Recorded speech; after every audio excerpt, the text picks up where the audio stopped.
Mesdames, Messieurs, peuple congolais, quels sont les points communs et la différence entre Bob Denard et le dictateur Denis Sassou Nguesso?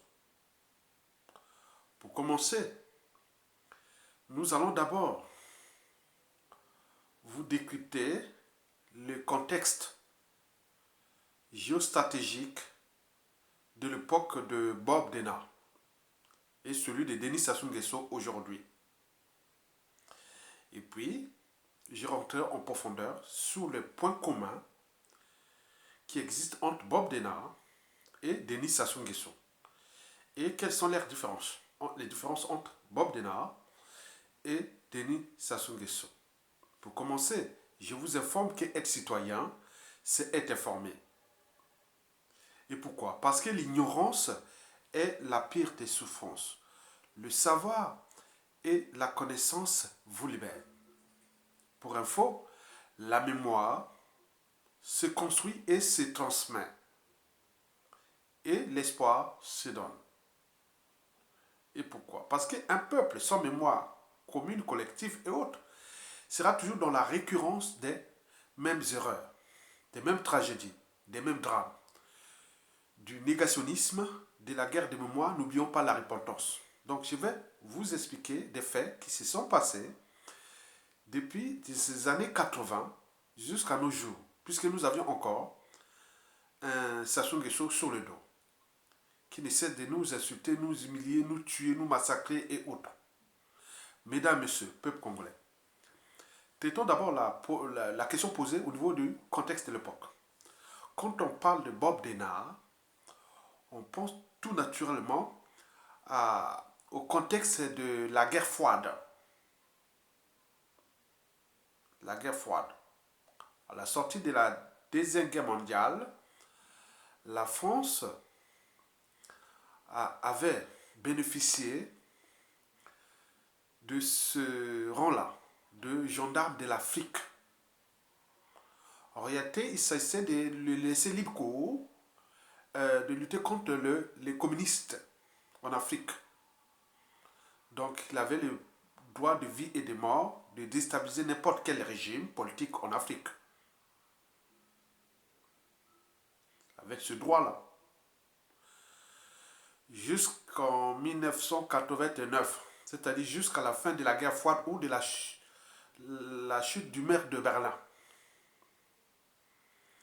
Et donc, pendant ces années-là, surtout les années 80, 90 aussi, je peux vous le rappeler que c'est depuis les années 60 en fait. Les années 60, 70, 80, c'est là où la France terrorisait toute l'Afrique. C'était les gendarmes de l'Afrique. Presque 100% d'influence. Or, depuis la fin de la guerre froide, la France a perdu pas à pas son influence en Afrique. Aujourd'hui, il est le gendarme de l'Afrique qu'à moins de 10%. Et donc, pour remplacer ce jeu-là, la France utilise, à travers ses sous-préfets ou ses valets africaines, notamment en Afrique francophone, les troisièmes mandats sans fin, les tricheries électorales et autres. Rarement des coups d'État comme on les faisait avant. On nous parle aussi du terrorisme. C'est des méthodes pour garder son là. Donc, vous avez tout compris. Donc, Bob Denard était là au service de la France dans le contexte de la guerre froide. Et là où il recrutait ses mercenaires en Afrique du Sud. Et où là, il achetait ses armes. Et donc, il avait son QG aux Comores. Avec le fameux trou du prophète. Donc, du Comores, hein, il pouvait facilement aller au Cap. Or, au Cap, à l'époque, c'était au temps des africaneurs, c'est-à-dire l'apartheid. Donc, ils pouvaient se ravitailler en armes et en mercenaires pour aller foutre le bazar dans toute l'Afrique francophone. Et il y a des pays où il était devenu presque... oui, dès qu'on en parlait de Bob Denard, c'était vraiment c'était la folie. On sait que la France est là. Et donc, vous avez tout compris.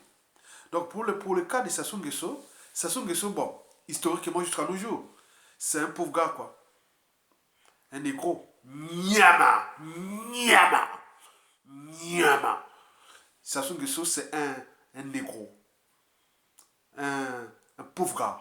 Voilà. Un gars là qui n'a pas de cerveau et qui a été placé là pour emmerder l'Afrique. Et notamment le Congo-Brazzaville. Mesdames, messieurs, peuple, donc, voyez le contexte de l'époque. Le peuple de Bob Denard, c'était pour ce contexte d'abord géostratégique de la guerre froide. Et puis, bon, à la fin, bon, ben, les derniers coups d'État qu'il a fait au Comores, c'était à les années 90, hein, après les années 90, vers 1994 ou 95, comme ça, c'est le dernier coup d'État qu'il a raté au Comores. Hein, voilà.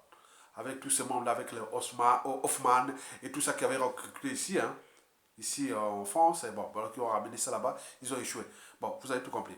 Mesdames, Messieurs, maintenant, quels sont les points communs entre Bob Denard et Denis Sassou Nguesso?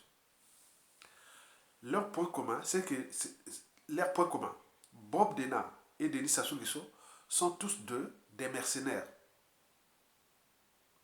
qui travaillaient pour le cadre de Bob Denard pour la France et Sassou Nguesso encore en activité, ils travaillent pour le compte de la France. Donc ce sont deux mercenaires de la France-Afrique. Et pour le cas de Bob Denard, il a terrorisé l'Afrique. Et en particulier, l'Afrique francophone. Là où il avait son terrain de jeu, l'île des Comores. C'est là où un coup d'État sur coup d'État, aux Comores. Ce pays-là, il ne peut pas être libre. Hein. Il ne peut pas être vraiment... Il peut pas être vraiment non, mais ce pays-là ne s'en sortira jamais. Aux Comores. Et il a fait aussi au Bénin, où il a raté plusieurs coups d'État. Même il a même pris le contrôle de l'armée de béninois, hein, béninoise. Donc il a fait plusieurs missions dans toute l'Afrique là, où les armes étaient livrées en Afrique du Sud au temps de l'apartheid et les mercenaires et autres. C'était ce jour-là, pour déstabiliser l'Afrique. Bob Denard. Tapez sur internet Bob Denard. Vous allez comprendre l'histoire de ce mercenaire. On dirait qu'il était originaire de la Gironde, non? Sud-est de la France, de Bordeaux, hein? C'est ça. Et donc, Bob Denard, c'est celui-là, le mercenaire là, qui terrorisait l'Afrique francophone. Quant à Denis Sassou Nguesso, c'est un mercenaire France-Afrique aussi, mais lui, il terrorise d'abord son pays, le Congo-Brazzaville, et la Centrafrique. C'est un pompier pyromane. Lui, c'est un mercenaire de la France-Afrique. Mais lui, il est spécialisé pour le Congo-Brazzaville et l'Afrique centrale, notamment la Centrafrique, qui essaie de déstabiliser depuis qu'il est là. Pour le compte de la France. Bob Denard, mercenaire de l'Afrique francophone tout entière, et Sassou Nguesso, mercenaire du Congo, de la France au Congo et Afrique centrale, notamment au Centrafrique. Je répète, Bob Denard, c'était pour l'Afrique, pour déstabiliser l'Afrique francophone. Et il avait aussi des pays cibles, comme les Comores, là où il y avait son QG, dans le fameux tour du prophète. Et puis, il allait au Bénin, il me semble qu'au Katanga aussi, en République démocratique du Congo. Il a fait plein de trucs là. Où se mêlaient les services secrets français, la CIA, les plein de trucs. Voilà, vous avez tout compris. Quant à Denis Sassou Nguesso, spécialité de sa mission de mercenaire, c'est notre pays, qu'il a brisé des millions de vies, qu'il a ruiné et détruit. C'est devenu une poudrière. Mais ce n'est pas tout. Ce n'est pas que le Congo qui l'intéresse, parce que dans sa mission, il y a aussi la sous-région. là où il a déstabilisé notamment la Centrafrique, où il est spécialiste de la Centrafrique. Sa spécialité, c'est déstabiliser la Centrafrique. Donc le jour où Sassou Nguesso va partir, la Centrafrique sera en paix. Mesdames, Messieurs, peuple congolais. Alors, quelles sont leurs différences? La différence entre Bob Denard et Denis Sassou Nguesso. Bob Denard, c'est un blanc. Ce fut un blanc, un Français, qui travaillait pour les intérêts de son pays, de la France, les intérêts de la France. Celui qui allait donner des coups bas, coups tordus en Afrique pour les comptes de la France. Donc, pour les Français, ce n'est pas un indigne fils de la France, non. C'est un digne fils de la France qui est allé, un mercenaire qui est allé foutre le bazar en Afrique, c'est les négros.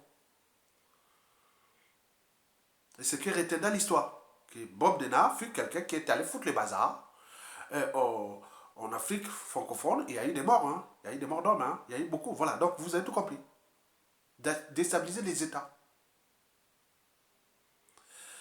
Donc, il agissait directement pour le compte des intérêts français en Afrique à l'époque de la guerre froide ou de la géostratégie et tout compagnie. Où la France, pour maintenir son rang mondial, son influence et autres, donc avait besoin de ce genre de tordus et pour mettre l'influence de la France en Afrique.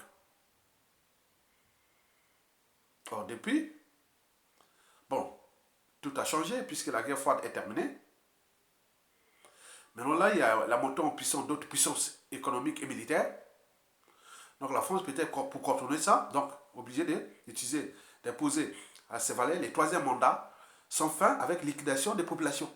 Donc, il y a des génocides ou des crimes de sang imprescriptibles qui sont là, qui s'accumulent. Par exemple, le cas du Congo.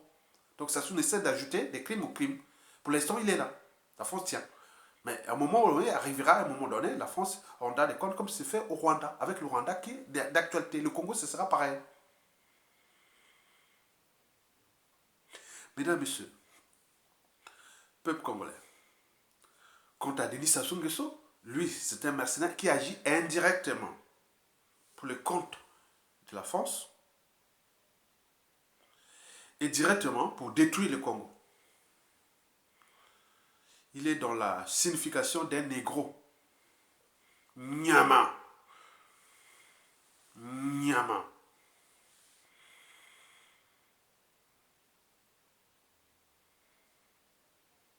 Donc, l'un agissait directement pour le compte de son pays et l'autre agissait indirectement pour le compte de la France, mais directement pour détruire son propre pays et son propre continent et sa propre sous-région.